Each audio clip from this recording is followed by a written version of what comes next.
Hi hello welcome to Swani's kitchen. Swani's కిచెన్లో ఈరోజు ఎంతో టేస్టీగా ఉండే పప్పు కూరను ప్రిపేర్ చేయబోతున్నానండి. ఈ టిప్స్ అండ్ ట్రిక్స్తో ఒకసారి ఈ విధంగా పప్పు కూరను ప్రిపేర్ చేశారంటే చాలా టేస్టీగా వస్తుంది. ఈ పప్పు కూరని మన నాయనమ్మలు అమ్మమ్మలు పాతకాలంలో బాగా చేసేవాళ్ళండి. ఈ విధంగా ఒకసారి మీరు కూడా ట్రై చేసి చూడండి, చాలా పర్ఫెక్ట్గా చాలా టేస్టీగా వస్తుంది. ఇంట్లో ఏమీ వెజిటేబుల్స్ లేనప్పుడు ఈ విధంగా ఒకసారి ట్రై చేసి మీ పిల్లలకి పెట్టండి, చాలా ఇష్టంగా తింటారు. మన ఛానల్ని ఎవరైనా ఫస్ట్ టైం చూస్తున్నట్లయితే సబ్స్క్రైబ్ చేయండి, పక్కన ఉన్న బెల్ ఐకాన్ క్లిక్ చేయండి. ఇప్పుడు ఈ వీడియోలో పప్పు కూరను ఏ విధంగా ప్రిపేర్ చేసుకోవాలో చూద్దాం.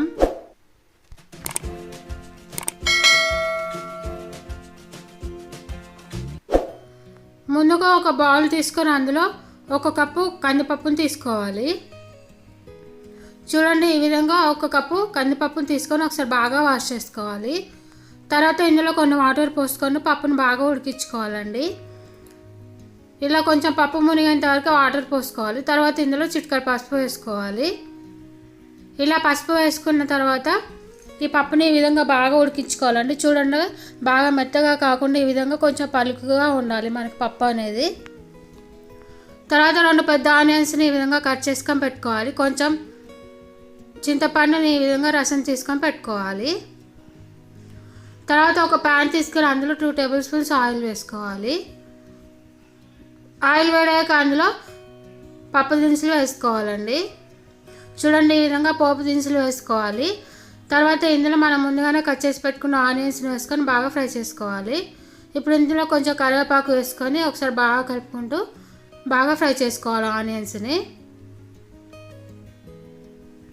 ఇందులో ఆనియన్స్ ఎక్కువ వేయాలండి, అప్పుడే మనకి పప్పు కూర అనేది చాలా టేస్టీగా ఉంటుంది.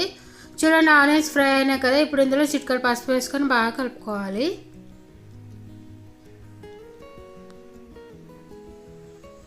తర్వాత ఇందులో మనం ముందుగానే ఉడికించి పెట్టుకున్న పప్పుని ఇందులో వేసేసుకొని బాగా కలుపుకోవాలి. చూడండి, మనకి పప్పు అనేది కొంచెం పలుకుగానే ఉండాలి, అప్పుడే మనకి పప్పు కూరకి కన్సిస్టెన్సీ అనేది బాగుంటుంది. ఇలా పప్పు వేసుకున్న తర్వాత ఒకసారి బాగా కలుపుకోవాలి మొత్తం కలిసే విధంగా. ఈ కర్రీలో ఆనియన్స్ ఎక్కువ వేయడం వల్ల టేస్ట్ చాలా బాగుంటుందండి. తర్వాత ఇందులో టేస్ట్ సరిపడా సాల్ట్ వేసుకోవాలి. ఇలా సాల్ట్ వేసుకున్న తర్వాత ఇందులో 1.5 టేబుల్ స్పూన్ కారం వేసుకొని ఒకసారి బాగా కలుపుకోవాలి.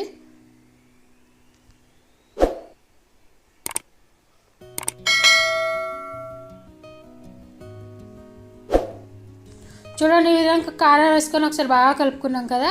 ఇప్పుడు ఇందులో మనం ముందుగానే తీసి పెట్టుకున్న చింతపండు రసాన్ని ఇందులో పోసుకోవాలి.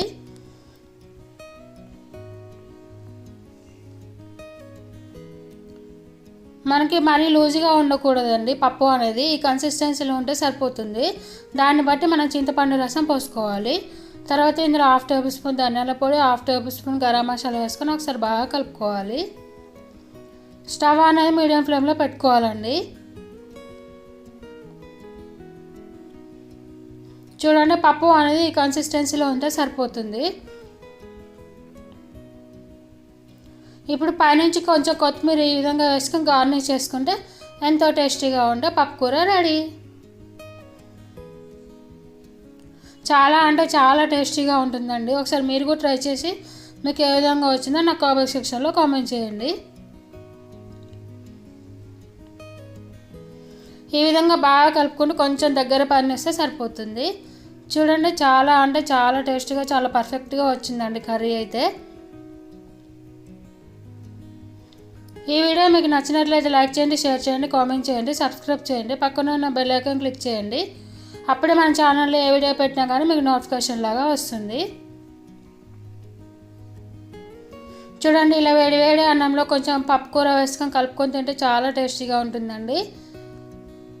ఈ విధంగా కొంచెంగా కలుపుకుంటూ తింటే చాలా అంటే చాలా టేస్టీగా ఉంటుంది. పిల్లలు కూడా చాలా ఇష్టంగా తింటారు.